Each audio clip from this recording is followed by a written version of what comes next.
Welcome back to the Tech Talks Daily Podcast. Now, my guest today, he's someone that sits at the intersection of product thinking, real-world data, and the kinds of physical operations that most people never think about until something goes wrong. He's the Chief Product Officer at Samsara, and they are a company quietly reshaping how fleets, factories, and frontline teams all use data to stay efficient and responsive. And not only that, he's had senior roles at Apple, Cisco Meraki, and today he's focused on turning signals from vehicles, equipment, and environments into insights that people can actually act on. And we'll also talk about how AI shows up in the physical world, what responsible product design looks like at scale, and why some of the most interesting innovation is happening far away from office desks, corporate meeting rooms, and dashboards. And this is one of the many reasons I record this podcast every day. Hearing real-world stories of how technology is transforming areas you don't associate with technology. That's the stuff that really excites me. Before I bring today's guest on, a quick thank you to my friends over at Denodo, who are passionate about logical data management for AI success. Because let's be honest, AI is evolving fast. But the elephant in the room is initiatives are still failing. Not because the models aren't good, but because the data foundation isn't ready. That's why organizations are increasingly turning to Denodo and logical data management. Denodo unifies your data across every cloud and every system without the need for massive replication. So you can power trustworthy AI, accelerate lakehouse optimization, and build data products that make self-service real for every team. So CIOs, architects, business leaders each get exactly what they need and when they need it. And Denodo's partners also help you get value even faster. So if you're ready to make AI actually work, visit Denodo.com and put logical data management to work today. But now, let me introduce you to today's guest.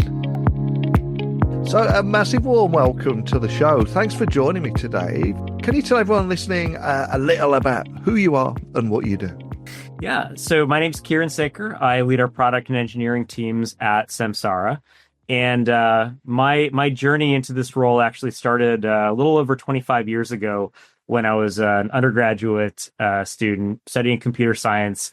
I became friends with Sanjit Biswas, who is now the co-founder and CEO of Samsara. Way back then, we were college students together. We were doing computer science. We ended up doing a lot of coursework together, writing code, building systems, and becoming good friends along the way. After graduating, he went off to grad school at MIT. I took a job as a software engineer at Apple. And then our paths reconverged a handful of years later. He had actually started a company based on his research at MIT. This was in the early to mid 2000s, kind of the early days of the smartphone and then the iPad. And through his research, he and his lab mate, John Bickett, had built this technology to make it really easy to build and deploy Wi-Fi networks. And, way back then, it was actually very hard for a business to put up Wi-Fi and have it be fast and reliable and secure. And this technology made it really easy. So they started building this company. I joined when it was still relatively small. We spent the next several years building and growing the company called Meraki. It ended up becoming acquired by Cisco Systems, the big networking giant. But along the way, we got to build a product that solved real problems for real people. We were able to help thousands of customers, tens of thousands of customers, and actually millions of end users. Built a business that was, financially successful for those who took part in it. And it was an amazing experience. So, after the company was acquired, still a large product for Cisco today. You go into a Starbucks, an airport, most businesses, good chance you're connecting to a Meraki network many, many years later. But we wanted to build something, again, we wanted to be on the ground floor building a company and really thinking about what could have even more impact and touch even more customers. And really, what do we want to work on for the next several decades? And that led us to Samsara and where we are now. I love those very human origin stories. It reminds me of that Steve Jobs quote where you can't join up the dots forward, but it's only when you look back that you can. And listening to your story there, there was a time where you were going your separate ways, your lives were taking you in different directions, and through possibly a moment of serendipity, your paths converge again. It's crazy, isn't it? Sometimes it almost feels like the universe gives you that little nudge in the direction, but only at that right time, and that you're ready to move forward onto the next thing. There's a lot that comes from hard work, but there's a lot of luck and timing. So can't underestimate that. Yeah, and as you said, you've worked across companies like Apple, Cisco, Meraki, or Meraki as it was before Cisco acquired it, and then obviously now Samsara. So, what did these experiences teach you about building products for the physical world rather than purely digital environments? Because I would imagine there was a few lessons learned along the way there too.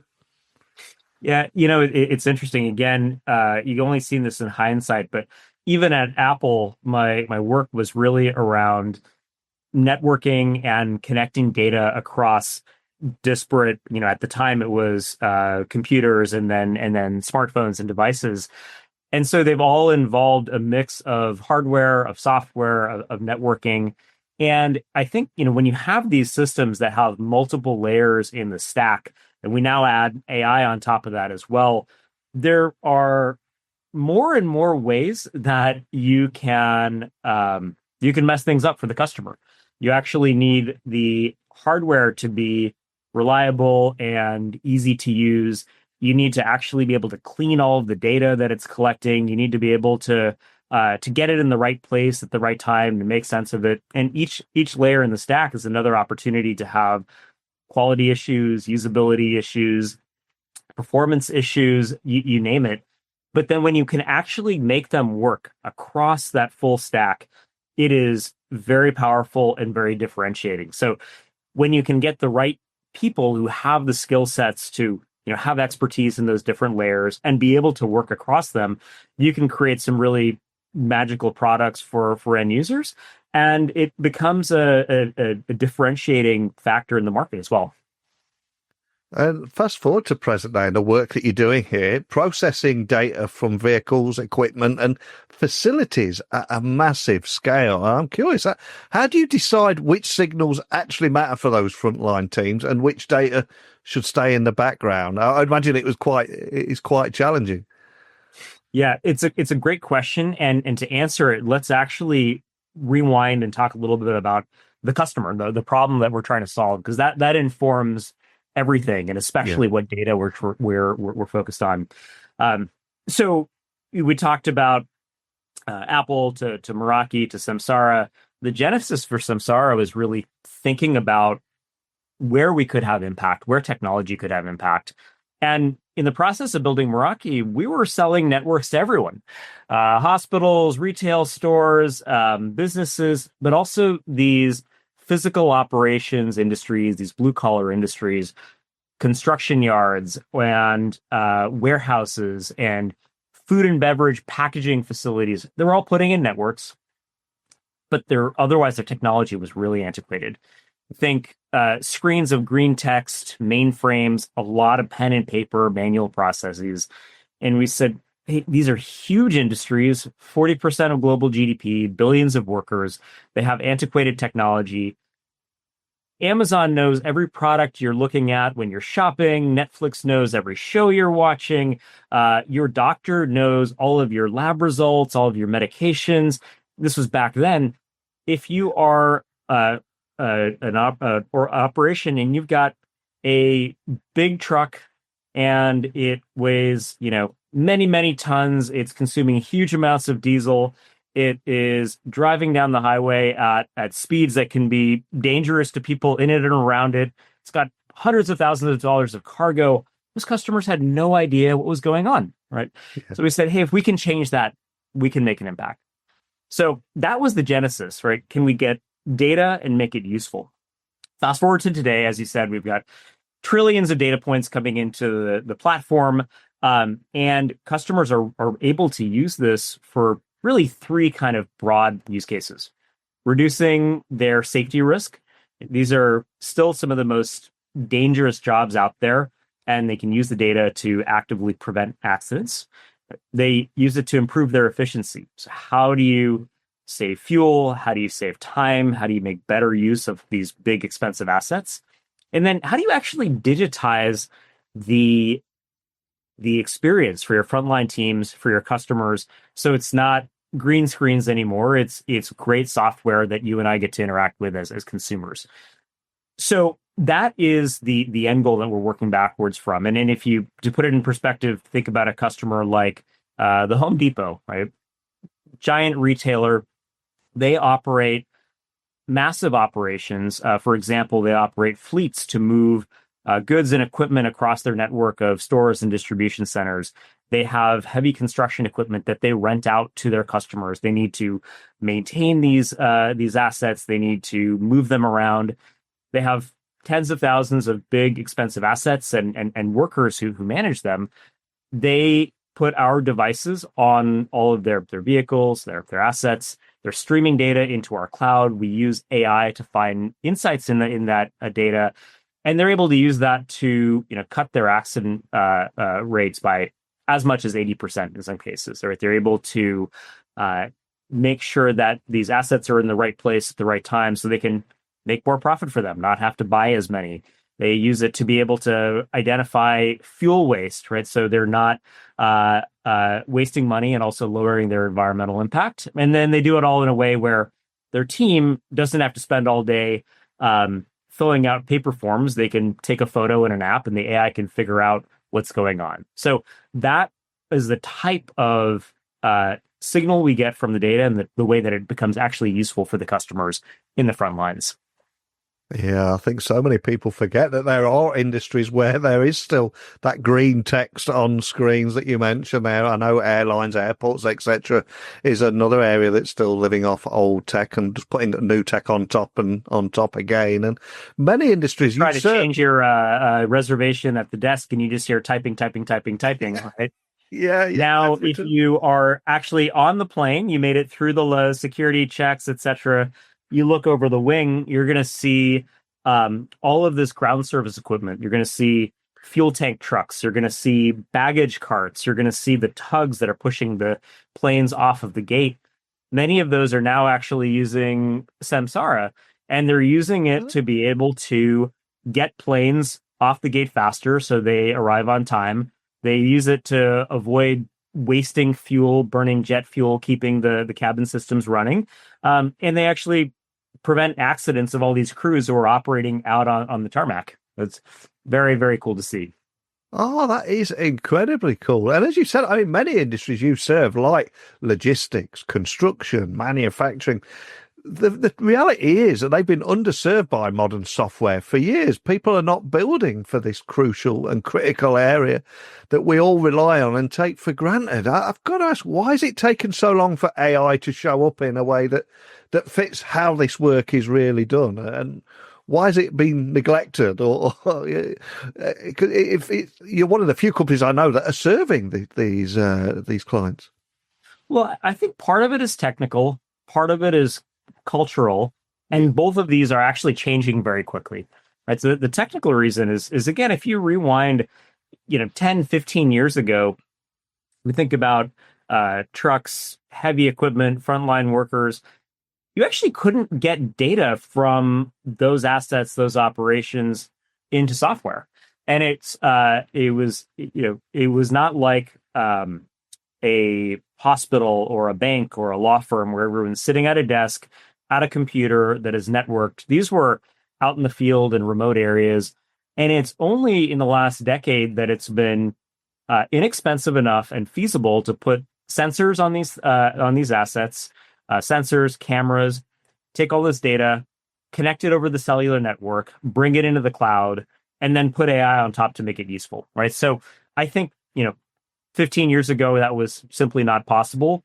Now it's actually working at a very large scale. So we have data, and once you have data, you can always find ways to make it useful. Culturally, many of these companies are many, many decades old, sometimes centuries old. I was actually out visiting a customer recently in the rail industry, and in their lobby, they have a framed a letter handwritten to them by Abraham Lincoln, right? So many of these are very long-standing businesses. They've been around forever, and they've seen technology come, technology go. And as a result, I think in some cases have become late adopters of technology. It is fascinating today compared to when we started a decade ago.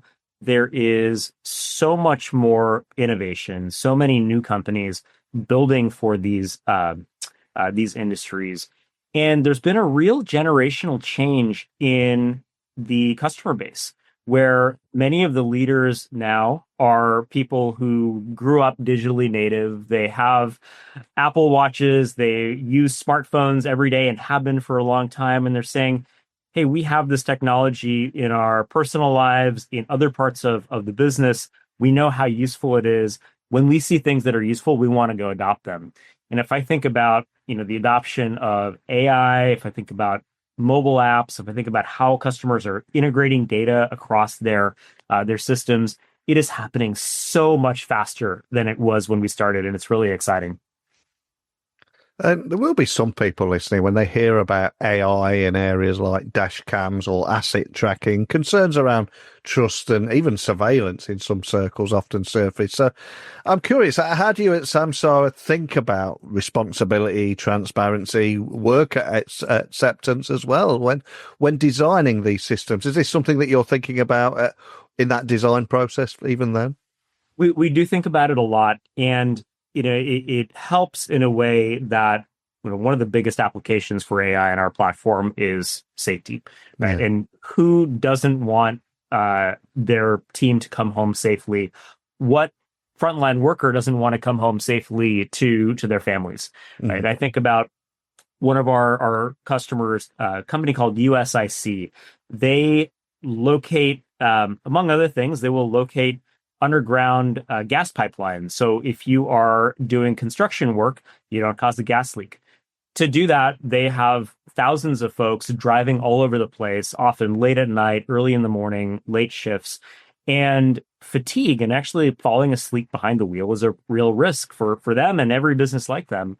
And actually, driving fatigued is as dangerous as driving drunk. So they put in the technology and they were able to actually detect drowsy driving, cut it down by almost three quarters, right? 75%. That's people coming home safely, right? So when you're starting from a point of the goal of the technology of AI is to have people come home safely, that I think alleviates a lot of the concerns.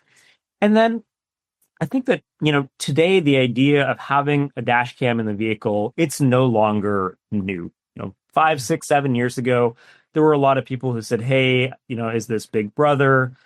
Now, if you get into an Uber, you're going to see a dash camera. If you look at commercial vehicles, many of them have cameras. So for the frontline workers, for the drivers, if they haven't been in a vehicle that had a company issued dash cam, chances are they know someone who does. And it's just much more accepted. That being said, there's still a way to introduce the technology properly, right? If you put it in and then on the first day start showing videos of people, doing the wrong thing and shaming them, right? There's going to be pushback.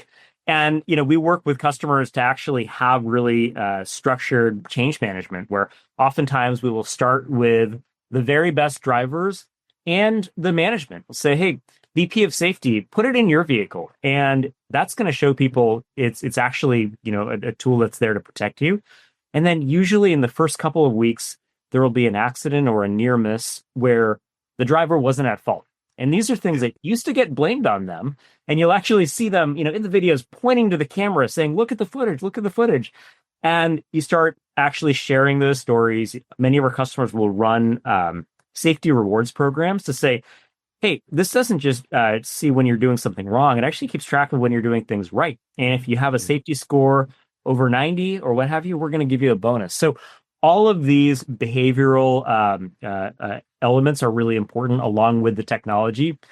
The technology has got to be rock solid, but also the process of bringing teams along is critical. And so from our perspective, we're a technology company, but we focus just as much on that partnership aspect, especially when you have these large, complex operations, helping them to adopt it effectively. And another thing we should highlight is machine learning can detect patterns and predict risk, but real world conditions are often messy and incredibly unpredictable. So where does human judgment, experience, awareness, critical thinking, how do these very human traits still outperform algorithms in physical operations today to ensure that people don't just rely on the technology and still very aware of their own responsibilities too? When you go out in the field and visit customers, it is always clear just how much expertise there is amongst their team. I was out visiting a customer recently. They're one of the largest propane gas distributors in the US and Canada. So their job is filling tanks full of this highly flammable gas and then driving through all kinds of conditions to fill up tanks for homes, for businesses that they can use to heat their homes, right, to run their businesses. And it's an inherently high risk job, and being on the road, but then dealing with hazardous materials. There's so much that they have learned over time about what helps keep people safe. And an example being, if you fill the tank all the way to the top, it can actually become a bit top heavy, and you have a risk of the vehicle tipping over. It would be very hard for a machine learning algorithm to figure that out. Yeah. But once they know that, we can actually build intelligence into the product to say, hey, let's go ahead and verify that, right? Let's make sure that these things aren't getting overfilled, and if they are, be able to send an alert to a driver. On the road, many customers have professional safety coaches. They will do ride-alongs with drivers where they will basically sit beside them talking about, hey, what are you doing? What are you doing well? What are things you could do to be even safer? They can't be with every driver every minute of every day. So a lot of what we do is statistical, right? It's data scientists looking at trillions of data points, finding signal with them. But we also spend time with those expert safety coaches and say, what are the things that you look for? And then we say, okay, how do we take that learning and build it into AI such that when you don't have the safety coach in the car, which is 99.9% of the time, the dash camera can actually be doing AI that is kind of analogous of what that human expert would do. So it really becomes a kind of a force multiplier for the human experts as opposed to a substitute for them. In 2025, we heard so many stories of businesses struggling to get out of pilot phase into production, start unlocking measurable difference and value and ROI, etc. So on this podcast, I've been trying to showcase as many positive examples as I can. And that's one of the reasons I was excited to get you on the podcast today, because at Samsara, your customers, including some global brands operating at huge scale, are enjoying a lot of success. So what changes when AI moves from pilots to projects into daily operation decision making across thousands of vehicles or even job sites? What are you seeing here? What we see is that our large customers pretty much always start with a pilot. And after about 8 weeks, they say, we can't wait. We have to get this technology out, because they see just how impactful it is. Yeah. And, you mentioned these large global organizations, whether that's a DHL or an XPO Logistics, or, the largest agricultural retailer in the world. These are very large companies. It does take time, but they're saying, hey, how can we get this completely done in a few months across tens of thousands of assets and workers? Because they just see what an impact it makes to the bottom line and to safety.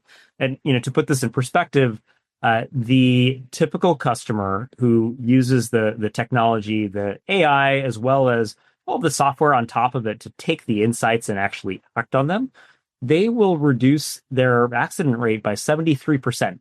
Right? So that means almost 3 out of 4 accidents that would have happened are eliminated. And these result in damage, they result in downtime. At scale, some of them inevitably would be, fatal or have major injuries. So with that type of result and seeing that proven across lots of businesses like them, seeing it proven out in their pilot, they're saying, okay, clearly this works. Let's get it out. So then it becomes, hey, how do we partner with them to help make that as easy as possible? And that is just as important as the AI technology itself. But it's really exciting, when we're seeing a lot of questions around, hey, is there a hype? Where are we in the hype cycle? Is there an AI bubble, et cetera? To just see these clear, measurable outcomes, both in terms of financial outcomes and human lives. And from a product leadership point of view, what is hardest about turning raw sensor data into insights that people can act on in real time, especially in safety critical situations? Because again, quite a difficult balance. There are technology challenges that we have to solve. One of them is we need to design the AI such that it can work in, for example, in a dash camera or a relatively low cost hardware device that is affordable enough that customers can deploy them across thousands or tens of thousands of assets, right? You compare that to an autonomous vehicle that has very expensive hardware sensors, it has very expensive computational capabilities, so it can run big, powerful AI models. There's the engineering challenge of saying, how do you make something that is effective and accurate, but shrink it down to where it can work in a relatively in a very efficient device? And that's important to actually get it used at scale. If you built something that was very, very expensive, it wouldn't have that reach and wouldn't have that impact. So that technology challenge, how do you do that? How do you have big, fancy, state-of-the-art models that are working in the back end in the cloud on subsets of the data? And then how do you have really efficient models that are running at the edge 24/7 across all of the data is a big part of actually what makes the product effective and accessible such that you can get widespread adoption. That's one example on the technology side. On the product design side, there is a real challenge that customers have with too much data. Right? So we can collect more data, we can find more signals, we can find more insights. If we give them more dashboards, more charts, more things to consume, it's actually overwhelming. And so a big focus there is, how do you make it simple? How do you make it as easy as possible to act on? And sometimes that's about being smart around prioritization or summarization. Some of that's about, how do you actually automate? When you have a signal, can you take care of it on the customer's behalf so they don't have to go understand the details? And there's a lot of complexity there as well. But again, when you get it right, that's how you get to impact. And if you look ahead, I'm curious, how do you see AI further reshaping frontline work over the next few years? And what kind of responsibility do you think product leaders carry when these systems start influencing safety, productivity, and day-to-day decision-making at scale? It feels exciting and overwhelming all at the same time. It's probably more exciting to you, but tell me more about that and how you see it all evolving. I think that we're still very much in the early days. There's clear demonstrated impact that is now at a very wide scale, but there's so much more that is still in its infancy. And I think a big element there is around how we're using AI to engage directly with frontline teams, especially in areas outside of safety. What are the things that are tedious about their jobs, and how can we help lighten that load? These are really hard jobs. They tend to be very high turnover, and there's always a shortage of qualified workers. So anything we can do to save them time and make their jobs easier, it helps the worker. It also helps their business. So I think there's going to be a huge amount in terms of automation, in terms of providing expert guidance and feedback in the work that they're doing, and really being able to, turbocharge these frontline teams in the way that AI does for, software engineers and other, back office knowledge workers. I think that's a powerful moment to end on. But before I do let you go, we only scratched the surface in our 30 minutes today, even though we packed so much information in there. For people listening who want to dig a little bit deeper, find out more information, where would you like to point them? Yeah, check out our LinkedIn. There's a bunch of videos to behind the scenes technology, if that's your jam. Lots of customer stories and customer interviews if you want to learn more about the end user. It's all on LinkedIn and you can find it there. Well, I'll add links to everything. I urge everyone listening to go check that out and find out a little bit more information. Keep up to speed with everything. But one of the things I try and do every day on this podcast is get people thinking about how technology influences areas that we don't automatically associate with technology. And I love how you're using it to help frontline workers make faster, smarter and safer decisions in industries that have historically been ignored by some of the latest technologies. It's not been often been ignored, but with 1.5 billion plus in ARR and customers like Home Depot, DHL, and there's so many different ones that you mentioned there, your AI-powered platform is processing trillions of data points from vehicles, equipment, and facilities every day, and that alone is so much for listeners to walk away with and have a think about. But I think Washdown, if we come full circle, is your origin story, how you and your friend went separate ways and the universe brought you back together after lots of hard work. So much to take away, but thank you for sharing your story today. Thank you, Neil. It's been a lot of fun. So much I enjoyed from my conversation with the guest there. I think especially that reminder that product decisions don't just live in software. They actually show up on roads, job sites and factory floors. The places where people are making real decisions every day that have traditionally been neglected by technology. So if you're thinking about how AI moves from promise to practice, or how product teams earn trust when the stakes are high, there were some big takeaways from this conversation here. And as always, I'll add links to the show notes so you can learn more about them, connect with my guests directly. And if this episode sparked a thought, or maybe challenged how you see AI in the physical world, I'd love to hear your take. Where do you think technology is still missing the realities of frontline work? Maybe you work on the front line. Let me know. techtalksnetwork.com. You can leave me an audio message or send me a DM on socials, just at Neil C. Hughes.